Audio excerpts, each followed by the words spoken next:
Well, I'd like to invite you to either follow along or read with me the maybe one of the most difficult, and if not difficult, controversial, and maybe horrible parts of the Bible. It's chapter 9.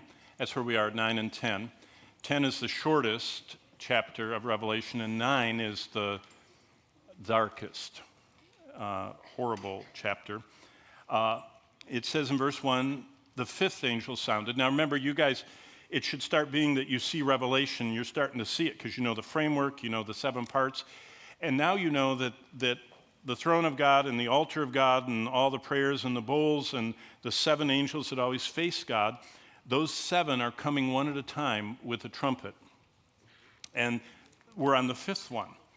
And so this 5th angel sounded, and I saw a star. Now remember, to John, he's talking like a normal human that hasn't been on Google, that is in 95 AD-ish times.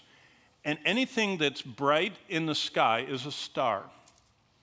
And so this is a star fallen from heaven to the earth, and it's a person. To him was given a key to the bottomless pit. So it's an angelic messenger, and he calls him a star. Remember, John called what Jesus was holding stars because they were glowing in his hand, but they were the messengers of the churches. So you have to understand that what it says is John saw a bright object go from where he was in heaven down to earth. But the scriptures tell us that that's one of these angelic messengers who has been given. God gives him a key to, and now we come to the darkness. Look at this. Abuso, that's the Greek word. It's the abuso, the abyss, the bottomless pit. And he opened it, verse 2, the bottomless pit. Now, where is this bottomless pit? He falls from heaven to the earth.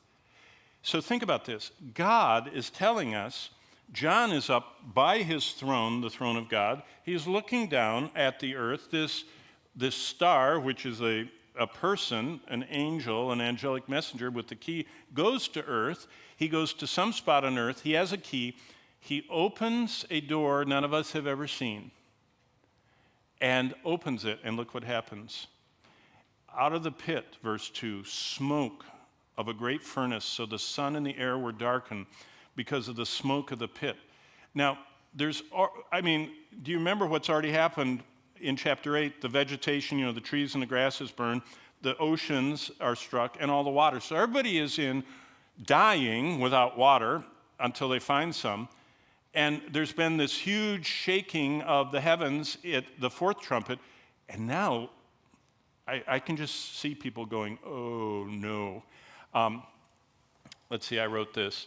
In chapter 9, the Apostle John introduces us to the dreadful realm of fallen spirits and their abode, the abyss. At this point, the 5th angel sounds the 5th trumpet, which is a preview of hell. Endless darkness. The bottomless pit is the holding tank of punishment for fallen angels, demons, the beast, the false prophet, and Satan himself. These spirit beings of the highest magnitude of evil are left over from Satan's rebellion. And so, welcome to the next part of the tribulation. It's this opening of the pit. And what's going on? The big picture is this. Lost humanity is fascinated with demons. I mean, look at all the Halloween horror, chainsaw murderer, all these horrible movies. So God opens the pit. And in chapter 9, he allows humanity to taste the searing torments of Satan's demons. Everybody on earth in chapter 9 and again in chapter 16 gets to go to hell for a little while. Not to the literal place. Nobody's in there yet. It's prepared for the devil and his angels. The first 2 in are the beast and the false prophet. Nobody's there now. But God brings a taste. You ever go through Costco or I don't know where else they do it, where all these people are on these little carts and they're paid to put cheese on a toothpick and hand it to you. They're wearing gloves and it's safe to eat it and they give it to you. They want you to sample, the cheese or the pizza or the pasta or whatever they're selling. God gives everybody a little taste of hell. While the 144,000 are running around telling people not to go there, while they're going to every person on earth trying to share the gospel, God lets this happen. So it's just fascinating. What message is this giving? Remember, who are the primary recipients of the book of Revelation? Not us, we're secondary. The second generation church got this book.